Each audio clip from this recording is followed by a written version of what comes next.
სანამ ეროვნულ გამოცდებს შემოიღებდნენ, იქამდე უნივერსიტეტების უმეტესობა, კარგი უნივერსიტეტები, სადაც ჩავარება უნდა და ხალხს იყო სახელმწიფოსი და რახანიკ ცოტა შეზღუდული ადგილი იყო, ჩვეულებრივად კორუფცია იყო. ნაცვლად იმისა, რომ რაღაც უნივერსიტეტს სადაც შიდა წესიერი გამოცდები ქონოდა და ამით აერჩია მართლა კარგი ბავშვები.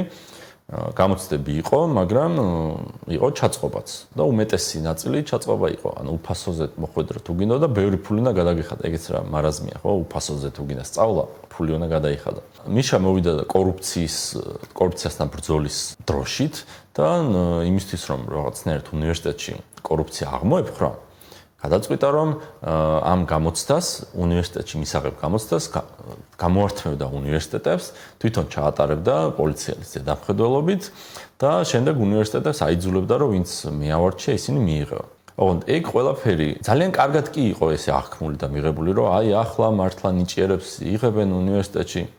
მაგრამ პრობლემა არსად წასულა. პრობლემა იმის რომ რასაც ჩვენ ნიჭიერს ვეძახდით, ის იყო რაღაც იშვიათი და არასისტემური სისტემის წინააღმდეგ წასული გამონაკლისი, ეგ ისევ მასე დარჩა და სტუდენტების უმეტესობა ისევ გაუნათლებელი და ცხოვრებისეული უნარების არ მქონე ადამიანები იყვნენ. და ნაცვლად იმისა, რომ ამ სიმპტომისთვის ემკურნალა და უბრალოდ უნივერსიტეტებისთვის რაღაცნაირად თავისუფლება დაეტოვებინა და მართლა გამოესწორებინა იქ სიტუაცია, მაგის ნაცვლად უბრალოდ სიმპტომს უკურნალა დაავადების ნაცვლად და კორუფცია გააქრო, მაგრამ კორუფციის გაქრობა არანაირ კავშირში არ არის განათლების ხარისხთან. განათლების ხარისხი დარჩა იგივე, იმიტომ რომ სკოლები დარჩა იგივე, უნივერსიტეტები დარჩა იგივე და ჩვენ დღეს გვაქვს ის შედეგი, რომელიც მოიტანა მათ შორის ამ ეროვნული გამოცდების შემოტანავაც, იმიტომ რომ ეს გამოცდები აღქმული იყო როგორც მართლა გარღვევა და რაღაცა ცვლილება განათლების სისტემაში, რომელსაც რაღაცა უკეთესობისკენ უნდა შეეცვალა. და ასეთ რამე არ მოხდა, იმიტომ რომ ის ერთად ეროვნული გამოცდები უბრალოდ კორუფციის წინააღმდეგ გადადგმული ნაბიჯია და მეტი არაფერი. ამის ნაცვლად რა იყო გასაკეთებელი ჩემი აზრით? ყველა უნივერსიტეტი იყო გასაკერძოებელი, თუნდაც გადაეცათ რაღაც ლექტორია, რექტორია, იქ რაღაც სტაფია, აი ეჩუქებინათ, შენობიანად ყველაფრიანად იმვალდებულებით, რომ იქ რაღაცა უნივერსიტეტი დარჩენილიყო. და უნივერსიტეტებს ისე უნდა შიდა გამოცდებით მიიღოთ ბავშვები. ოღონდ გასაგებია, რომ ძალიან ცუდი პრაქტიკაა, როდესაც კორუფციაა და უნივერსიტეტში ბავშვს იღებენ იმის გამო, რომ იქ ფული გადაუხადა ვიღაცას.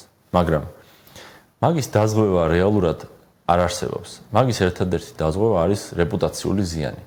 თქვენ რაც უნივერსიტეტები გაგიგიათ მსოფლიოს ყველაზე კარგი, ყველა მათგანი, თითქმის ყველა მათგანი აი მსოფლიოს ტოპ უნივერსიტეტები არის კერძო უნივერსიტეტები. და ისინი საკუთარ რეპუტაციას იმით კი არ ინარჩუნებენ, რომ რაც იქ ეროვნული გამოცდებია და რაღაცა კარგად გარემონტებული შენობები აქვთ. არა, იმით ინარჩუნებენ, რომ მსოფლიოში საუკეთესო ადამიანებს ეძებენ თავიანთი შიდა გამოცდებით. და მე ამ ადამიანებს იღებენ. იქ მოხვედრა იმიტოა ძნელი, რომ ძალიან დიდი კონკურენცია იქ მოხვედრაზე და მართლა შესარჩევი რაც უფრო კარგი შესარჩევი კრიტერიუმები და მკაცრი წესები აქვთ, მით უფრო რეიტინგული და ესეთი მაღალი ხარისხის უნივერსიტეტია და პირიქით, რაც უფრო მაღალი ხარისხის უნივერსიტეტია, მით უფრო მკაცრი შესარჩევი პირობები აქვთ. ჩვენთანაც იგივე მიმართულებით უნდა წავსულიყავით. და ეს რა თქმა უნდა პარალელურად უნდა მოხდარიყო იმასთან, რომ სკოლების დეცენტრალიზაცია მოხდარიყო, თუნდაც გაკერძოებაც, სადაც კი ამის მსურველი აღმოჩნდებოდა ვინმე და ბევრი სხვადასხვანაირი სწავლის მეთოდოლოგია შემოსულიყო ქართულ საგანმანათლებლო სივრცეში.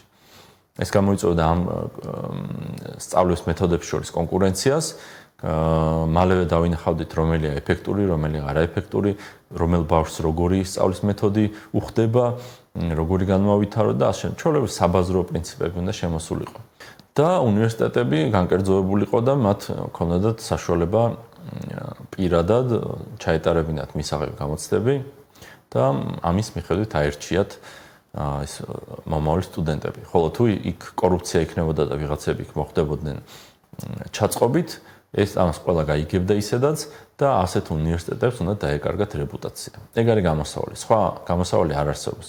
ნებისმიერ ამას რაც სხვას მოიფიქრებთ, არის სირაქლემას პოზაში ჩადგომა და სიმპტომის კურნალობა, როგორც მიშა მომკურნალა სიმპტომს.